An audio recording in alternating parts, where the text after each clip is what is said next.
the brambles as she sailed low over the hedge and into the great wood. Others might have thought it a dream, but not Bess. She had never forgotten the sight of her grandmother silhouetted against the bright full moon, but she was not exactly clear about the details.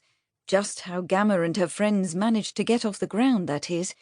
The task seemed easy enough, however, and Bess was a brave, strong girl.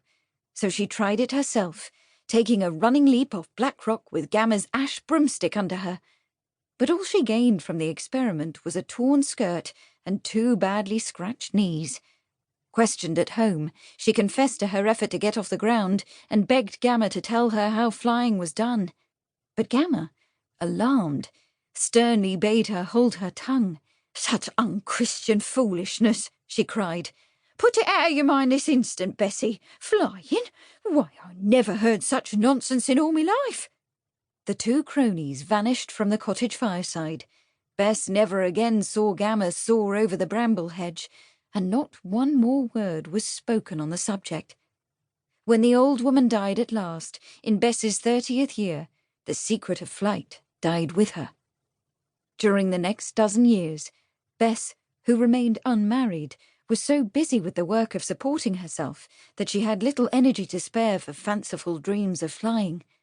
Gamma had left her a dairy cow and some hens, and Bess made a small living from the milk, cream, butter, and eggs she sold in the village. She supplemented this income by peddling the asparagus, broccoli, and cauliflower from her garden, and by harvesting the willows that grew plentifully along the river Stour, weaving the wands into baskets.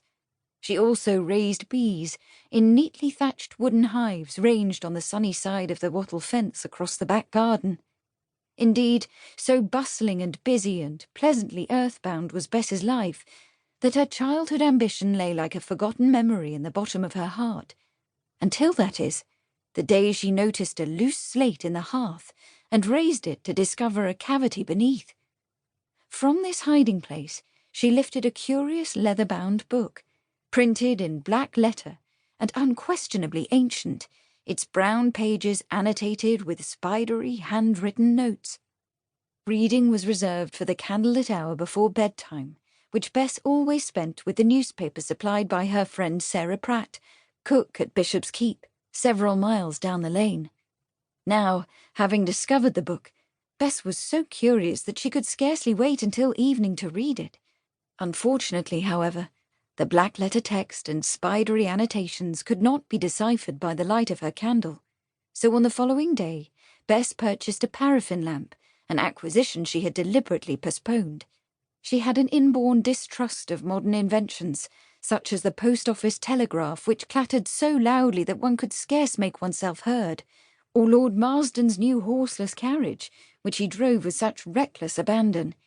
But the lamp proved quite useful, and Bess sat down in its circle of light to decipher the ancient text. To her disappointment, though, the mysterious book turned out to be nothing more than a collection of ancient recipes. She was about to cast it aside when she turned a page and found a receipt for flying ointment. Her eyes widened, and tilting the book to the light, she read the recipe with a swelling excitement.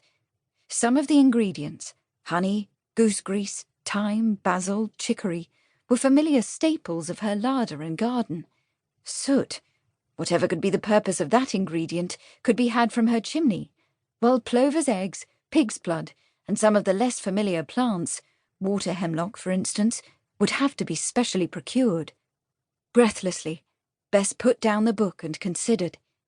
The ointment sounded perfectly odious, to be sure, but what did that matter if it got her over the bramble hedge and into the air like Gamma Gurton?